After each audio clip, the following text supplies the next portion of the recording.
വണക്കം, വന്ദനം, നമസ്കാരം. Good morning to you all. ഞാൻ നിങ്ങളുടെ സ്വന്തം ഗുരുജി. സ്വാഗതം ചെയ്യുകയാണ് ട്രേഡർ ഓപ്ഷൻ ട്രേഡറിലേക്ക്. ഞാനൊരു സെബി രജിസ്റ്റർ അഡ്വൈസറല്ല, അതുകൊണ്ട് തന്നെ ഈ വീഡിയോയിൽ പറയുന്ന കാര്യങ്ങൾ സ്റ്റഡി പർപ്പസിനായിട്ട് യൂസ് ചെയ്യുക. ഈ വീഡിയോ റെക്കോർഡ് ചെയ്യുന്ന ദിവസം 16-ാം തീയതി ജൂൺ മാസം 2025 രാവിലെ 8 മണി ആയിട്ടുണ്ട്. നമ്മൾ സ്ഥിരമായിട്ട് കാണുന്നു, നമ്മുടെ ഡിസിപ്ലിനും കാര്യങ്ങളും എല്ലാവർക്കും അറിയാം. ഞാൻ കുറച്ച് ദിവസങ്ങളായിട്ട് ട്രേഡ് ചെയ്യുന്നില്ല. കാര്യത്തിൽ എൻ്റെ ഒഫീഷ്യൽ വർക്കിൻ്റെ ബാക്കിലായതുകൊണ്ട് എനിക്ക് ട്രേഡ് ചെയ്യാൻ പറ്റുന്നില്ല. സോ എത്രയും പെട്ടെന്ന് തിരിച്ച് തുടങ്ങും. അപ്പം ഞാൻ അതിൻ്റെ ലൈവ് എൻട്രിയും എക്സിറ്റും ഒക്കെ വീഡിയോ പറ്റുമെങ്കിൽ സ്റ്റഡി പർപ്പസിനായിട്ട് പോസ്റ്റ് ചെയ്യാം. നമ്മൾ ഈ ചാനലിൽ ഇവിടെ ബൈ ചെയ്യണം, അവിടെ സെല്ല് ചെയ്യണം എന്ന് പറയാറില്ല. അതുകൊണ്ട് തന്നെ ഈ ചാനൽ കാണുന്ന ആൾക്കാരും വളരെ കുറവാണ്. പിന്നെ ഒട്ടുമൊത്ത യൂട്യൂബും അവർ മറ്റേ ഈ ബോട്ട് വെച്ചിട്ടുള്ള കളിയാണ്. നമ്മളെല്ലാം ട്രാൻസ്പെറൻ്റ് ആണ്. നമുക്ക് ബോട്ടിൻ്റെ ഒന്നിൻ്റെ ആവശ്യമില്ല.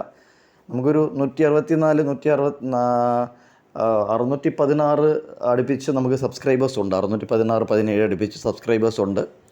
അവരിൽ കുറച്ച് പേരെങ്കിലും നമുക്കൊരു ലൈക്ക് കമൻ്റൊക്കെ തന്നു കഴിഞ്ഞാൽ കൂടുതൽ നമുക്ക് സന്തോഷമാവും. അതും നമ്മുടെ വീഡിയോ വളരെ ചെറുതാണ്, 3 മിനിറ്റിൽ കൂടുതൽ പോകാറില്ല. നമ്മളിതിനകത്ത് എന്താ പറയുക, യൂട്യൂബ് തമ്പനെയിലൊന്നും വയ്ക്കാറില്ല ആൾക്കാരെ ആകർഷിക്കാനായിട്ട്.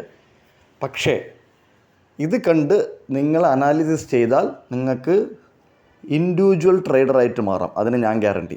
സെൽഫായിട്ട് എൻട്രിയും എക്സിറ്റും ധൈര്യമായിട്ട് എടുക്കാനായിട്ട് നിങ്ങൾക്ക് പറ്റും. ഈ അനാലിസിസ് നിങ്ങൾ റെഗുലറായിട്ട് ചെയ്ത് വന്നു കഴിഞ്ഞാൽ കാരണങ്ങൾ നിങ്ങൾ തന്നെ കണ്ടുപിടിക്കുക. ചോദ്യത്തിന് നിങ്ങൾ തന്നെ ആൻസർ കണ്ടുപിടിക്കുക, അവിടെ എന്താണ് നടക്കുന്നതെന്ന്. അതിൻ്റെ ബാക്കിലൊക്കെ കുറേ വർഷങ്ങളായിട്ട് പോയതിന് ശേഷമാണ് എല്ലാം നമ്മൾ ഞാൻ ട്രാവൽ ചെയ്തിട്ടുണ്ട് ട്രേഡിങ്ങിൽ. സോ വെറും 2 വര താഴെയും മുകളിലും വരച്ചുകൊണ്ടുള്ള ട്രേഡിങ്ങാണ്. അതിന് എത്രത്തോളം അക്യുറസി ഉണ്ടെന്നുള്ളത് നിങ്ങൾക്കറിയാം. നിങ്ങൾ കമൻറ്റ് ബോക്സിൽ ചെയ്യുക. ഈ മൾട്ടി ഡേ ലോവിൻ്റെ അവിടെ നിന്നാണ് വെള്ളിയാഴ്ച, ലാസ്റ്റ് ട്രേഡിംഗ് ഡേ ആയ വെള്ളിയാഴ്ച എന്താണെന്ന് വെച്ചാൽ ആ വലിയ ഗ്രീൻ ക്യാൻഡിൽ, ആദ്യത്തെ ഗ്രീൻ ക്യാൻഡിൽ നിങ്ങൾക്ക് കാണാൻ പറ്റും. അത് ഒരു multi day low break failure ആയിട്ട് മുകളിലോട്ട് പോയതാണ്. അപ്പോൾ ഇതൊക്കെ മാർക്കറ്റ് പ്രൊഫൈലിൻ്റെ കുറേ സ്ട്രാറ്റജിയും സെറ്റപ്പും അവിടുത്തെ റൂൾസും ഒക്കെ വച്ചിട്ടാണ് ഞാനിവിടെ കാര്യങ്ങൾ പറയുന്നത്. കാര്യത്തിൽ മാർക്കറ്റ് പ്രൊഫൈലിലോട്ട് അകത്തോട്ട് പോയി എക്സ്പ്ലെയിൻ ചെയ്യാൻ തുടങ്ങിയാൽ വീഡിയോ ഡെയിലി ഒരു അരമണിക്കൂറിൻ്റെ ഡ്യൂറേഷൻ ഇടേണ്ടി വരും. കാര്യത്തിൽ അത്രയ്ക്കുണ്ട് മാർക്കറ്റ് പ്രൊഫൈൽ എന്ന് പറയുന്ന ഒരു ഇത്. ഞാൻ മാർക്കറ്റ് പ്രൊഫൈൽ മാത്രം നോക്കി ട്രേഡ് ചെയ്യുന്ന ആളാണ്. മീൻസ് അവിടെ കിട്ടുന്ന ഇൻഫർമേഷൻസ് വെച്ച് ഇവിടെ നമ്മൾ ട്രേഡിങ്ങിന് ഡിസ്കസ് ചെയ്യുന്നതാണ്. ഞാൻ ഓർഡർ ഫ്ലോ നോക്കാറില്ല. സോ ഇവിടെയും നമ്മുടെ വോളിയൂമൊക്കെ നോക്കാറുണ്ട്, ഓർഡർ ഫ്ലോയിലല്ല, അത് വേറൊരു സ്ഥലത്താണ് നോക്കാറുള്ളത്. സോ ഇവിടെ നമുക്ക് മൾട്ടി ഡേ ലോ വീണ്ടും പ്രീവിയസ് ഡേ, അതായത് ലാസ്റ്റ് ട്രേഡിംഗ് ഡേയുടെ അവിടെ ആ ലോവിൻ്റെ അവിടെ വെള്ളിയാഴ്ചത്തെ ലോവ് വളരെ ഇമ്പോർട്ടൻ്റ് ആയിട്ടുള്ള ലോ ആയിട്ട് ഇപ്പോൾ മാറിയിരിക്കുകയാണ്. ഇത് നിഫ്റ്റി ഫ്യൂച്ചറിൻ്റെ 15 മിനിറ്റിൻ്റെ ക്യാൻഡിൽ സ്റ്റിക്കാണ്. സോ ഇന്നത്തെ പോയിൻ്റ് ഓഫ് കൺട്രോൾ, നമ്മൾ പോയിൻ്റ് ഓഫ് കൺട്രോൾ എന്താണെന്ന് ഒരു വീഡിയോയിൽ പറഞ്ഞിട്ടുണ്ട്. അത് കൊടുക്കൽ വാങ്ങലിൻ്റെ ഒരു കൺട്രോൾ എത്തിയിട്ട് അവിടെ നടക്കുന്ന ഒരു വേരിയേഷനാണ്.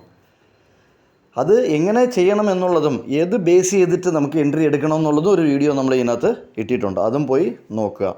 സോ ഇന്നത്തെ പോയിൻ്റ് ഓഫ് കൺട്രോൾ എന്ന് പറയുന്നാൽ 182 രൂപയാണ്, 182 ആണ്. സോ ഈ ഗ്യാപ്പ് മുകളിലോട്ടൊന്ന് ഫില്ല് ചെയ്യുമോ, അല്ല ഈ ബ്രേക്ക് ഔട്ട് ഫെയിലിയർ വീണ്ടും താഴെ വന്ന് ബ്രേക്ക് ചെയ്യുമോ, അപ്പോൾ ഈ ലെവലൊക്കെ നിങ്ങൾ നോക്കിയിട്ട് നിങ്ങൾ നല്ല എൻട്രിയും എക്സിറ്റും പ്ലാൻ ചെയ്യുക. ഇത് കണ്ടതിൽ നന്ദി, നമസ്കാരം. വീണ്ടും ഒരു വീഡിയോയിൽ കണ്ടുമുട്ടാം. Thank you very much.